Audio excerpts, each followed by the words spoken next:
हाय दोस्तों, मैं प्रणव प्रकाश मिश्रा और आज हम बात करने वाले हैं भारतीय साक्ष्य अधिनियम की धारा 56, 57 और 58 के बारे में।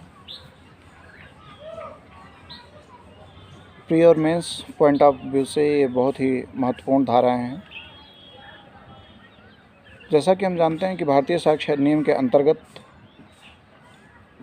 कुछ तथ्य ऐसे होते हैं जिनको साबित करने की कोई आवश्यकता नहीं होती है, जिनको आप ये कह सकते हैं कि एक ऐसे तथ्य होते हैं जो खुद ब खुद साबित होते हैं।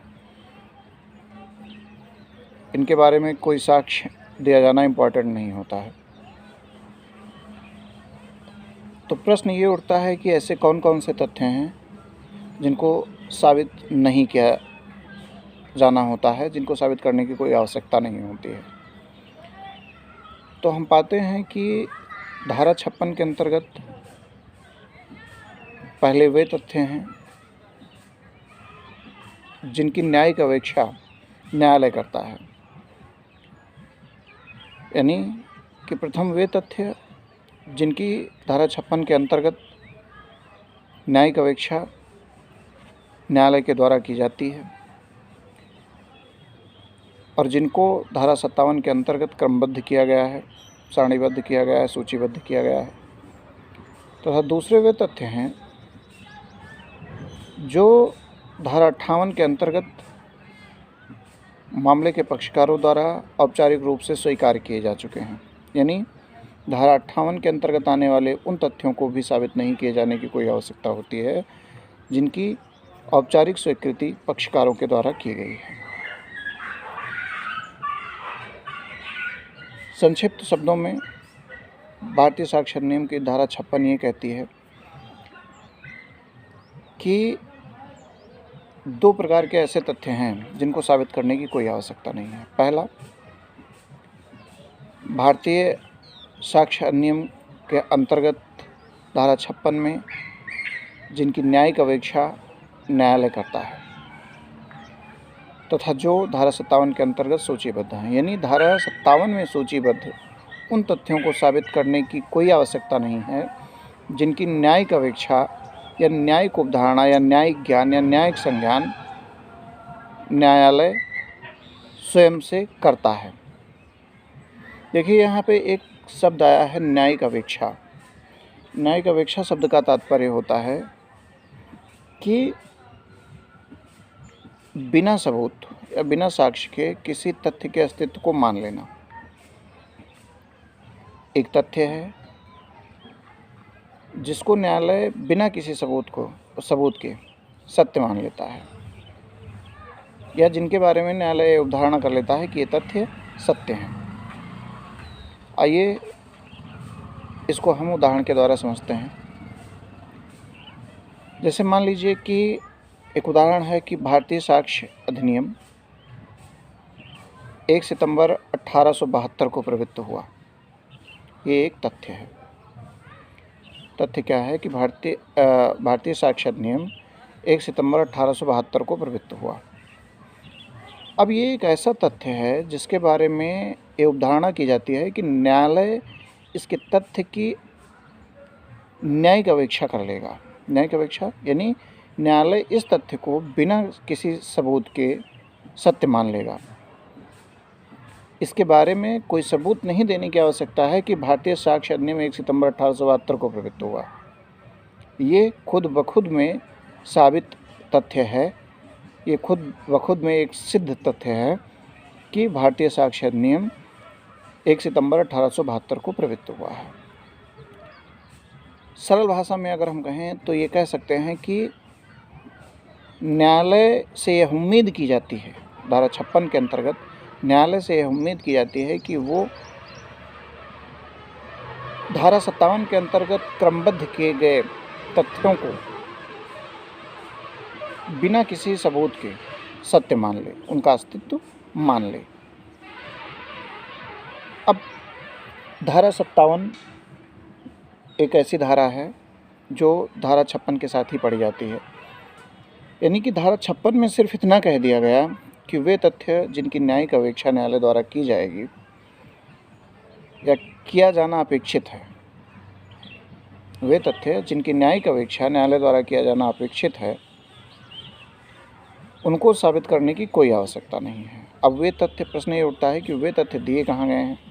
तो वे तथ्य भारतीय साक्ष्य अधिनियम की धारा 57 के अंतर्गत दिए गए हैं। धारा 57 के अंतर्गत उन तथ्यों की सूची दी गई है जिसमें कि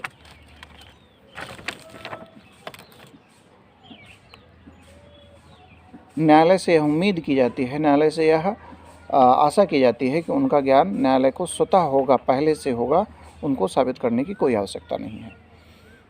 आइए देख लेते हैं कि धारा 57 के अंतर्गत कौन कौन से ऐसे तथ्य हैं जिनको न्यायालय, जिनकी न्यायिक अपेक्षा करता है या जिनको साबित मानता है। पहला है कि भारत में लागू या प्रवृत्त सभी विधियां और उपविधियां।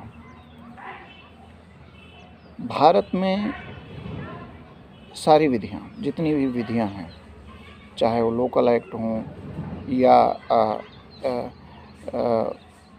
ऐसी विधियां हों जो संपूर्ण भारत पर प्रवृत्त होती हैं, या भारत राज्य क्षेत्र के बाहर वाले न्यायालय जो कि भारत के प्राधिकार के अंतर्गत स्थापित हैं, उनमें प्रयोग होती हैं। तो भारत में लागू समस्त विधियां और उपविधियां, पहला। दूसरा है कि यूके द्वारा पारित निर्देशित पब्लिक एवं पर्सनल एक्ट, यूनाइटेड किंगडम द्वारा पारित या निर्देशित पब्लिक और पर्सनल एक्ट। तीसरा है तीनों सेनाओं की युद्ध नियमावली, यानी कि जो जल सेना, थल सेना और वायु सेना है, उनकी युद्ध नियमावली। चौथा है आपका यूके तथा भारतीय संसद की, भारतीय संविधान की, भारतीय संविधान सभा की, विधानमंडल की कार्यवाही का अनुक्रम।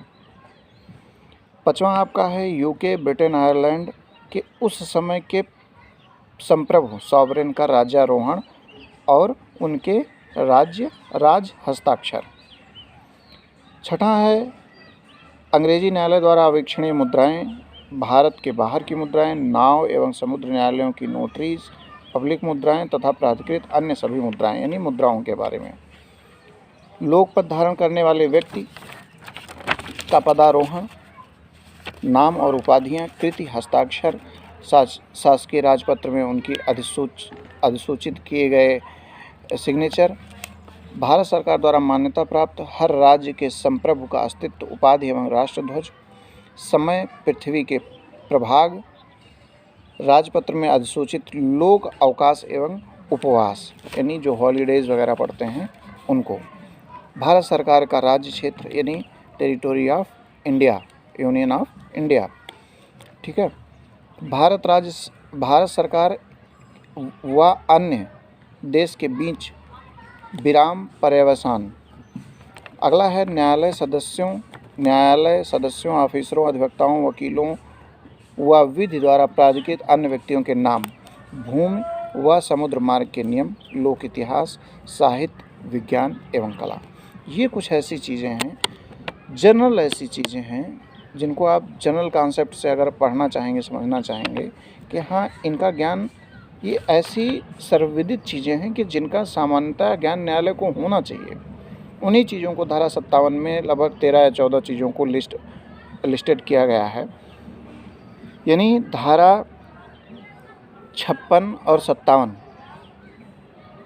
का सार इतना मात्र है कि दो प्रकार के ऐसे तथ्य हैं जिनको साबित करने की आवश्यकता नहीं है। पहले वे तथ्य हैं जिनको धारा 57 के अंतर्गत क्रमबद्ध किया गया है और जिनकी धारा 56 के अंतर्गत न्यायालय के द्वारा न्यायिक अपेक्षा की जाती है। यानी जिन तथ्यों को धारा 57 में क्रमबद्ध किया गया है और जिनको बिना सबूत धारा 56 के अंतर्गत जिनके अस्तित्व को न्यायालय मान लेता है। पहले ये तथ्य हैं जिनको साबित करने की कोई आवश्यकता नहीं है। दूसरा धारा 58 कहती है कि वे तथ्य जिनको पक्षकारों ने स्वीकार कर लिया है, जिनकी औपचारिक स्वीकृति पक्षकारों के द्वारा की जा चुकी है, उनको भी साबित करने की कोई आवश्यकता नहीं है। ये बहुत ही सरल धारा है, बहुत ही सिंपल शब्दों में इसको परिभाषित किया गया है। कहा गया, धारा 58 में कहा गया कि पहले तो वे तथ्य हो गए जो धारा 56 और 57 में है, जिनकी न्यायिक अपेक्षा न्यायालय द्वारा की जाएगी, उनको साबित करने की कोई आवश्यकता नहीं है। दूसरे धारा 58 के अंतर्गत वे तथ्य जिनकी औपचारिक स्वीकृति न्यायालय के द्वारा की जा चुकी है, उनको भी साबित करने की कोई आवश्यकता नहीं है। जैसे स्वीकृति हो गया, संस्वीकृति हो गया, विबंधन हो गया, ऐसी चीज़ें। उदाहरण के द्वारा एक शॉर्ट टर्म में समझ लीजिए कि मान लीजिए ये कहता है कि हाँ, मैंने क्रोध में आकर के, गंभीर एवं अचानक प्रकोपन में आकर के मैंने बी की हत्या की। तो यहाँ पर चूँकि औपचारिक स्वीकृति ए के द्वारा कर ली गई है, इसलिए इस तथ्य को साबित करने की कोई आवश्यकता नहीं होती है। तो ये था आपका धारा 56-57 और धारा 58। देखिए, इसमें एक चीज़ और याद रखिएगा, धारा 56 और 57 के पीछे दो केस हैं, दो महत्वपूर्ण वाद हैं। पहला है वीर सिंह बनाम उत्तर प्रदेश, दूसरा है हरप्रसाद बनाम शिवदया। ठीक है, ये न्यायिक अपेक्षा से संबंधित है, जिनकी न्यायिक अपेक्षा कोर्ट करता है। ये दोनों वाद संबंधित हैं। इसमें कहा गया है, एक हरप्रसाद वर्सेस शिवदया का केस है। इसमें कहा गया कि न्यायालय किसी तथ्य के व्यक्तिगत ज्ञान को साक्ष्य के रूप में नहीं ले सकता है।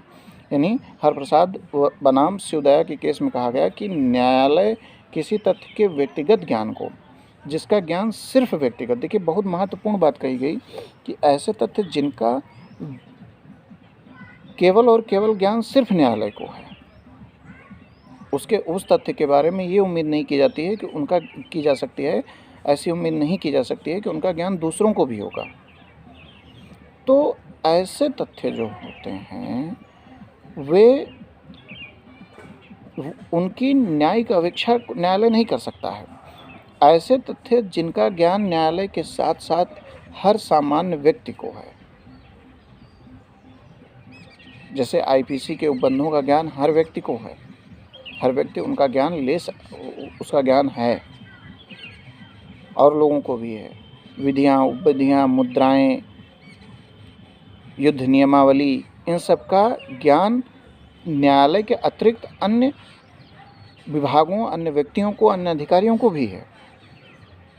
ठीक है, तो व्यक्तिगत ज्ञान वाली चीज़ों को अवॉइड किया गया है हरप्रसाद वर्सेस शिवदया के केस में, कि व्यक्तिगत ज्ञान वाली चीज़ों की न्यायिक अपेक्षा न्यायालय नहीं करेगा। ये था आपका संपूर्णतः धारा 56, 57 और 58।